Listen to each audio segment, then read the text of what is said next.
Shalom, selamat pagi. Santai pagi hari ini bertemakan timbulnya pendidikan di luar keluarga. Karya Pendeta Dr. Andar Ismail dari seri buku Selamat Ribut Rukun, terbitan BPK Gunung Mulia. Di zaman Perjanjian Lama, bangsa Yahudi beranggapan bahwa manusia baru bisa dididik pada usia 4 tahun. Menurut mereka, anak usia 1 tahun belum bisa dididik karena ia ibarat raja kecil yang kerjanya hanya berbaling dari pagi sampai malam dan dikagumi serta dimanja tiap orang. Demikian juga anak yang berumur 2 atau 3 tahun belum bisa dididik karena menurut orang Yahudi, ia ibarat seekor babi yang jorok, yang tangannya ingin memegang segala sesuatu lalu menjilat apa saja yang bisa dipegangnya. Sebab itu pendidikan dimulai pada umur 4 tahun.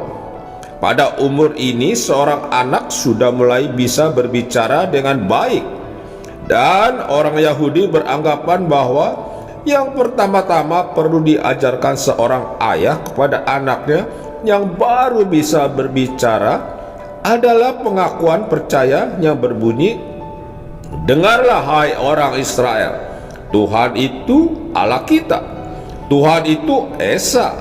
Kasihilah Tuhan Allahmu dengan segenap hatimu, dan dengan segenap jiwamu, dan dengan segenap kekuatanmu." Juga mulai umur 4 tahun, seorang anak diajak orang tuanya pergi ke sinagoge tiap Sabat. Sinagoge yang muncul setelah masa pembuangan Babel pada abad ke-6 sebelum Masehi adalah tempat ibadat yang sangat besar pengaruhnya. Di Markus pasal 1 ayat 21 dan Lukas pasal 4 ayat 16, sinagoge disebut rumah ibadat. Tetapi pengertian ibadat bagi umat Yahudi berbeda dengan pengertian agama-agama lain pada zaman itu. Bagi agama-agama lain, beribadat berarti melakukan berbagai upacara, sembahyang, dan mengheningkan pikiran. Tetapi bagi agama Yahudi, beribadat berarti belajar. Dalam sinagoge, orang membaca dan mempelajari kitab-kitab suci. Polanya menggabungkan unsur ibadat dengan unsur belajar seperti ini di kemudian hari diteruskan oleh agama Kristen. Siapa yang belajar di sinagoge itu? Tentunya hanya orang dewasa, sebab pembacaan kitab-kitab, terjemahan dan penjelasannya adalah terlalu sulit untuk anak kecil. Keadaan ini menyebabkan timbulnya lembaga yang sekarang ini kita sebut sekolah untuk anak-anak.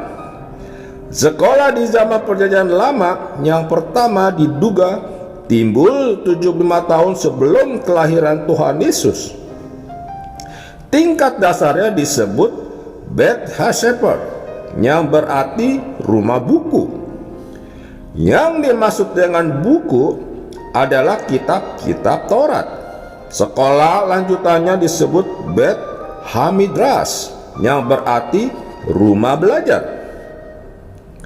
Sejalan dengan timbulnya sekolah, timbul pula pentingnya jabatan guru. Dalam kebudayaan Yahudi, seorang guru begitu dihormati sehingga seorang murid patut menunjukkan pengabdian kepada guru sama seperti seorang budak kepada majikannya, kecuali dalam satu hal yang sangat rendah, yaitu membuka tali kasut. Dalam arti perendahan diri seperti itu, kata-kata tersebut pernah diucapkan Yohanes Pembaptis terhadap Tuhan Yesus di Markus pasal 1 ayat 7. Membuka tali kasutnya pun aku tidak layak. Apa pengaruh timbulnya sinagoge dan sekolah terhadap peranan orang tua sebagai pendidik, mungkin kita akan menduga bahwa peranan tersebut bergeser dari tangan orang tua ke tangan rohaniawan dan guru. Tetapi kenyataannya tidak. Munculnya sinagoge dan sekolah ternyata tidak menjadikan orang tua lepas tangan dalam tugas pendidikan. Keluarga, sinagoge, dan sekolah menjadi tiga serangkai yang saling melengkapi. Ada dua hal yang menyebabkan bertahannya peranan orang tua sebagai pendidik utama. Pertama, karena anak perempuan tidak diterima di sekolah, sebab itu keluarga tetap menjadi wadah utama pendidikan. Kedua, karena banyaknya perang yang dihadapi bangsa itu, jika terjadi suatu perang, sinagoge dan sekolah ditutup, sedangkan pendidikan dalam keluarga berjalan terus. Itulah keistimewaan keluarga Yahudi. Walaupun anak-anak dikirim ke sinagoge dan di sekolah, namun orang tuanya tetap mengajarkan segala sesuatu kepada anak mereka.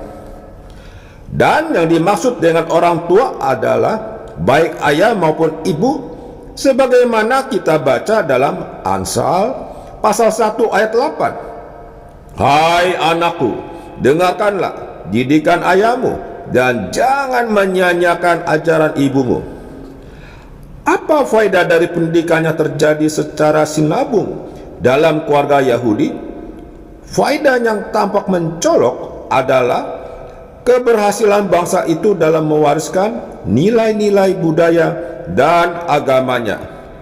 Beberapa pendidikan yang dilakukan di antara anak-anak Yahudi yang tinggal di Amerika Serikat menunjukkan bahwa mereka ada kelompok etnis yang paling menguasai kitab suci dan paling berhasil mempertahankan kepribadian dan kebudayaan bangsa dari pengaruh luar.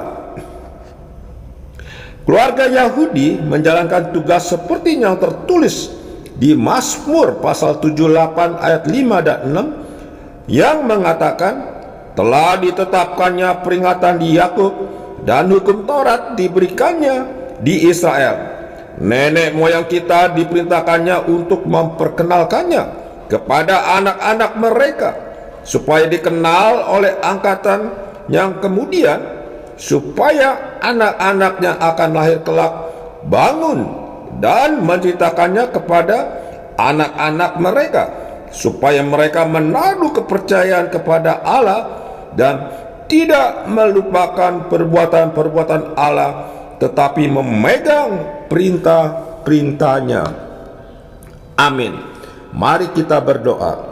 Bapa Surgawi, ajarkan kami untuk mendidik anak-anak kami agar takut kepada Tuhan. Amin. Yesus sayang padaku, Alkitab mengajarku, walau ku kecil